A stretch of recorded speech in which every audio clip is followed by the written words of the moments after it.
All right, so for the interview questions, I have, Kevin Cannon. I've worked here at the Roosevelt National Forest since 2001. I actually started with the Forest Service in 1980 while I was in college, um, and worked seasonally as a developed campground potty cleaner. sure. So I started at the bottom, and from there went to the Gifford Pinchot National Forest in Washington State and was there for 15 years, and then came here and have been here for 16 years. So Excellent. So I guess with my first question, where and when did you specifically graduate? And Mhm. then what was your main focus? I graduated from Northern Arizona University in Flagstaff. The degree there was forest management resources, forestry degree, and that was in 1983. I wish I could say I remember that year, but You probably weren't even born then. Not so. yet. That's okay. Right. And I guess we partly tackled how long you've been a ranger, and then you definitely answered my next question would be for how long you've been a ranger here. So I guess if you'd like to follow up with that, or Sure. which one you liked more. Um, well, I'll follow up because what I did on the Gifford Pinchot was wilderness and trails, and pretty much what I do here is also wilderness and trails, although I have many other duties. I have the Wild and Scenic River here. I have roadless areas uh, and a number of other duties as assigned. Sure. So I pretty much am the resource for the district when any projects come up in those areas, or I lead the trail crew in dealing with the blowdown on trails. And also we have a volunteer group here, Poudre River Wilderness Volunteers, so I am also the liaison to them, and there are over 300 people that help us do our job here. So. Oh, excellent. Yeah. What would you say the most common degree of education in this field that you've seen, associates or bachelors? Within the Forest Service itself, in general, it's usually a bachelor's degree. In the recreation field, again, it's usually bachelor's degree. Other parts of the Forest Service, if you're into wildlife or hydrology, those are more master's folks, or even we have a couple of doctorate folks too. So, especially if you're into archaeology, that is much more the master's or doctorate Sure. field. So. There's plenty of that around here that's needed. Oh yes. Excellent. I suppose to follow up, what study of field would you wish you had focused more on, or would you suggest to other students, wildlife, climate, geology? Probably as a minor, I still love forestry, and the forest management degree was all-encompassing, so I know about timber and range and all those particular fields. I would say probably I wish I'd studied more astronomy. Oh yeah. Just because being a wilderness ranger and being on trails, looking up at the stars every night, you know, that probably would have come in handy just for personal growth and Sure. and enjoying the experience. But Sure.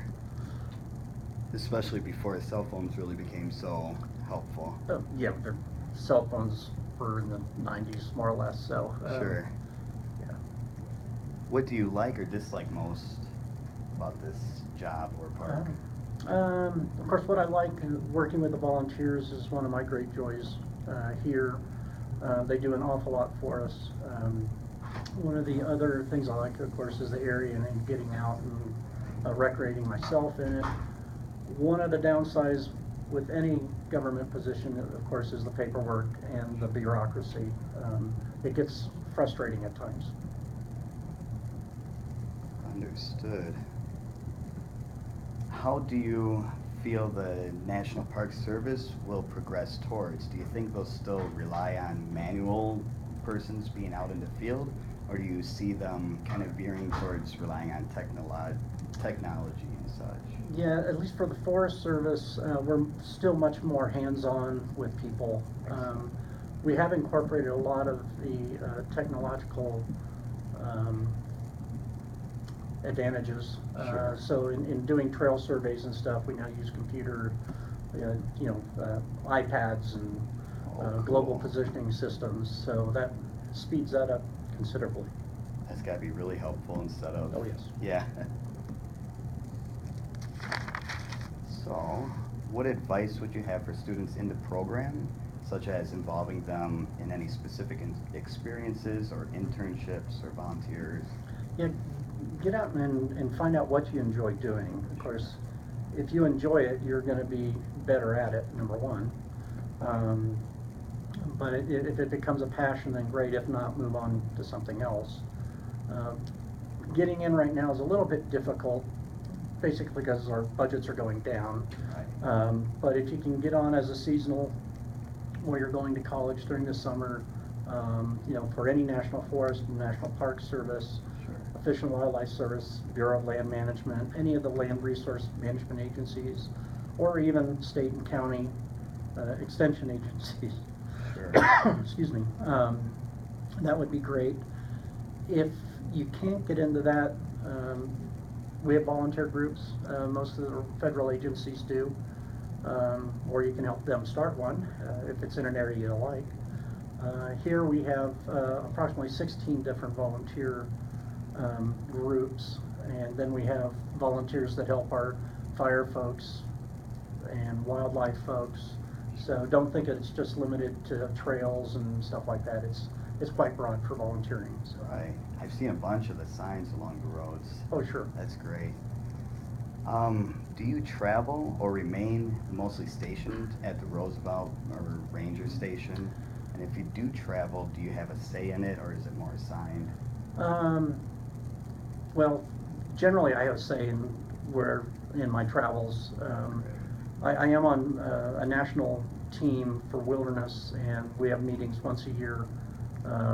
So I don't have much say in that, but that's one of the fun things you get to do. During the summer, as a intern, seasonal, generally you go out into the woods, you camp, and we consider that travel also.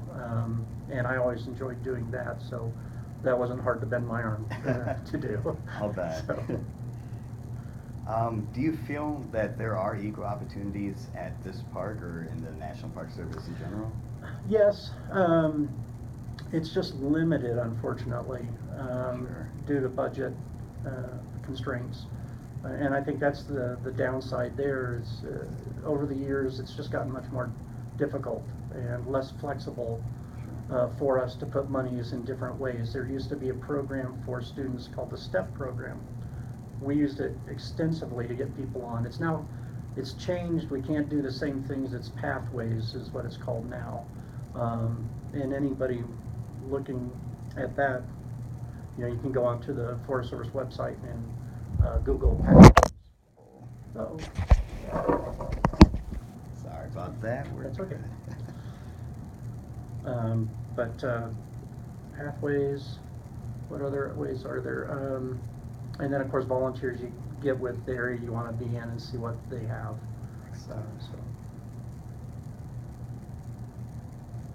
Then what would you say your proudest achievement or moment was, even if it were by yourself or as a team with the Park Service?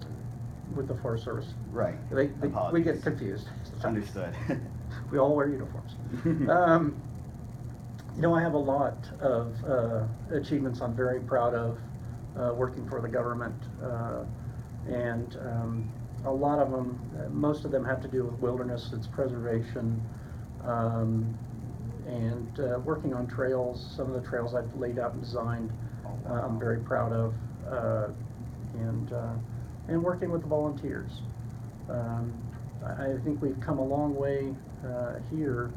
Although they were a great group on their own, I think they would have gone just as far probably without me, but I'm glad they brought me along for the ride. So. Oh, excellent. Learn from each other. And oh yeah, definitely, definitely. So I'll lead to the final and probably toughest question. Any quote off the top of your head? Yeah, Anything you like? well, there's a lot. The one that's coming to mind right now is Henry David Thoreau in Wildness is the Preservation of the World. And I think that's very true.